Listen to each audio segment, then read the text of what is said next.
Good morning, students. We are continuing today with the applications of Bernoulli's theorem. In our last class, we have discussed Bernoulli's theorem, and just to remind you, according to Bernoulli's theorem, P by rho plus half V square plus GH should be a constant quantity. Pressure energy per unit mass plus kinetic energy per unit mass plus potential energy per unit mass. It should be a constant quantity. I just first discuss with you the backup of the previous class.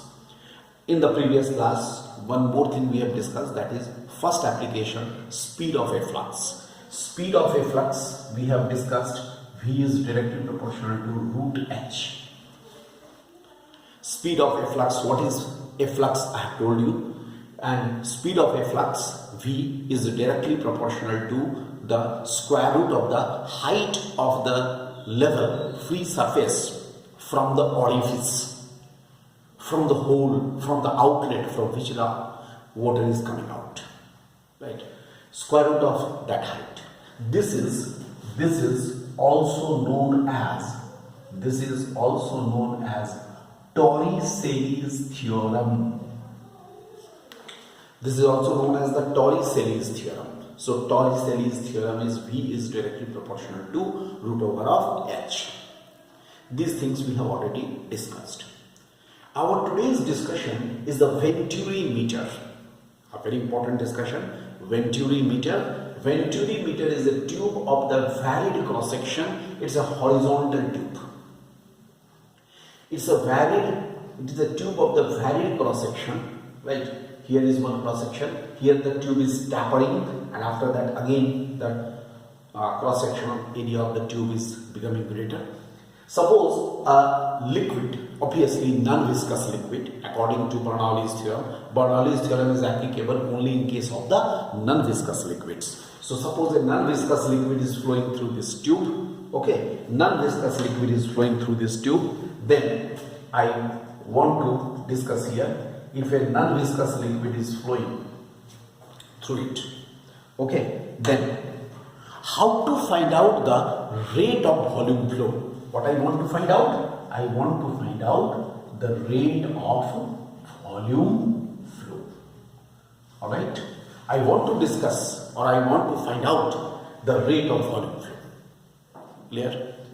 So let us now see how to use it. Suppose, let us come to this tube. It's a tube of varied cross section. In every section, a vertical tube is attached.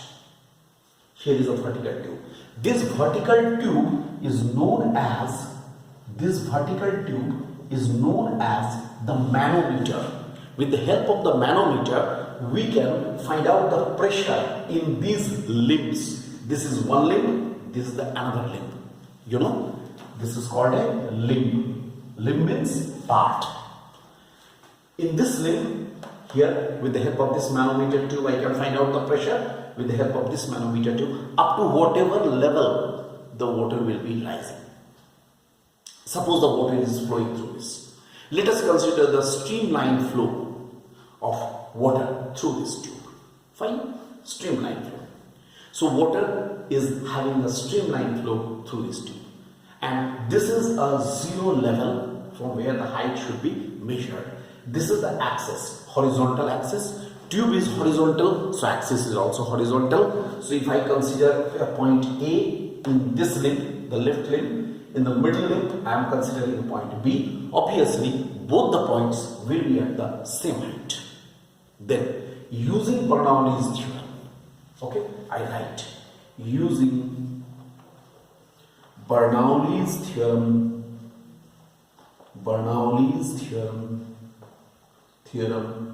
two points A and B we have.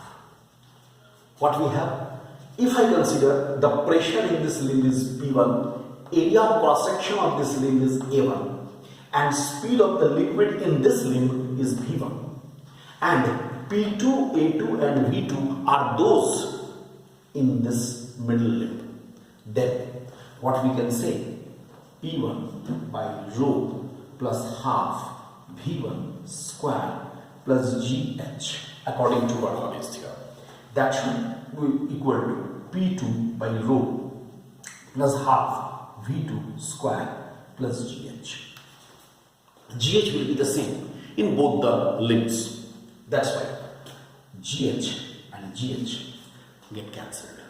And what we have? We have V2 square minus V1 square by 2 is equal to P1 minus P2 by rho. V2 square minus V1 square by 2 is equal to P1 minus P2 divided by rho. Or we can say it can be written as V2 square minus V1 square is equal to twice P1 minus P2 divided by rho. Twice P1 minus P2 divided by rho. Now, you know if in this case Bernoulli's theorem is applicable, equation of continuity is also applicable. Both are applicable under the same conditions, similar conditions. So I can use equation of continuity. Equation of continuity. According to equation of continuity, A1 V1 is equal to A2 V2. Look, according to equation of continuity, A1 V1 must be equal to A2 V2. So now, first I want to again remind you what I want to find out. I want to find out the rate of volume flow. अब मैं कहूँगा what is the rate of volume flow? Rate of volume flow का मतलब हुआ either I find out A1 V1 or I find out A2 V2. दोनों में से कुछ भी निकाल सकते हो. तो ठीक है, चलो मैं कहता हूँ ठीक है, मैं A2 V2 निकालूंगा.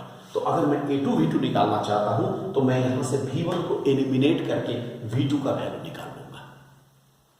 If I want to find out the value of A2 V2, तो A2 is there and I find out V2. How to find out V2?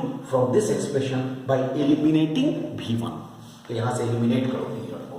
कैसे? From here what is V1? A2 V2 divided by A1.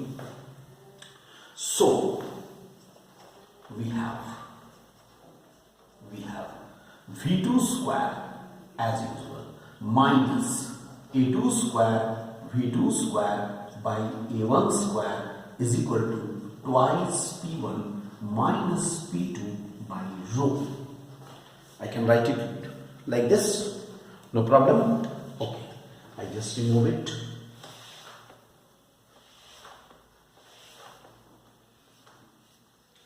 It's like this. Then what we shall take? We shall consider V2 square.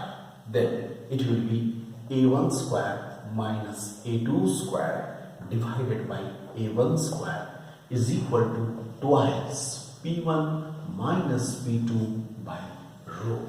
Or V2 square is equal to twice A1 square P1 minus P2 divided by rho A1 square minus A2 square. Then what we shall get? V2 is equal to A1 root twice P1 minus P2 by rho times A1 square minus A2 square. Look, this is, and then I write here finally rate of volume flow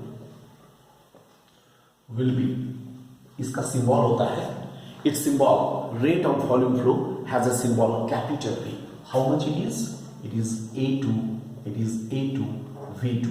That means how much it is? A1 A2 root twice P1 minus P2 by rho times A1 square minus A2 square. Look, A1 A2 into root twice P1 minus P2 by rho into A1 square minus A2 square. From where you are getting P1 and P2? From these manometer tubes. Suppose here the pressure is greater, here the pressure is less. Then what will happen?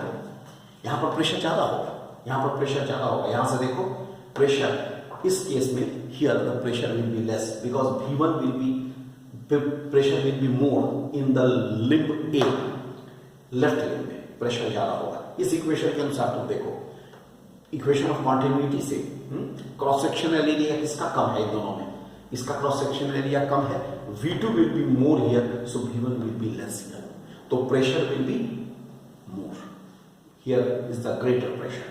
तो यहां पर ज्यादा height तक liquid जाएगा, यहां पर कम height तक liquid जाएगा, दोनों के बीच का हाइट का difference, if I consider capital H, then what we can write? We can write A1, A2 here twice H rho G। अगर किसी न्यूमेरिकल में डायरेक्ट प्रेशर दिया हुआ है, you use this formula। अगर प्रेशर नहीं दिया हुआ है, दोनों लेवल के बीच का डिफरेंस दिया हुआ है हाइट का, तो क्या लिखोगे? H rho G, okay, divided by rho times A1 square minus square, यहां से रो एंड रो कैंसल्स। सो एक और एक्सप्रेशन में इसका लिख सकता हूं A1 A2 root twice h g by A1 square minus A2 square. Density obviously water का डेंसिटी, और A1 A2 क्या है? A1 A2 cross sectional area in दोनों का है। कैसे निकलेगा? इन दोनों में से with the help of the vernier calipers, है ना, इन दोनों के बीच का अगर मैं एक्सपेरिमेंटली निकालना चाहता हूं तो क्या होगा? इनका इंटरनल डायमीटर, इसका भी internal diameter, with the help of the vernier callipers, with the help of the vernier callipers इन दोनों पाइप्स का, this tube and this tube middle one, दोनों का हम इंटरनल डायमीटर निकाल लेंगे। इंटरनल डायमीटर निकाल लेने से ही मेरा पर्पस सर्व्ड हो जाएगा, right? In this way I can complete this whole thing. This is regarding the Venturi meter. Okay, in the next class I will be discussing some more applications of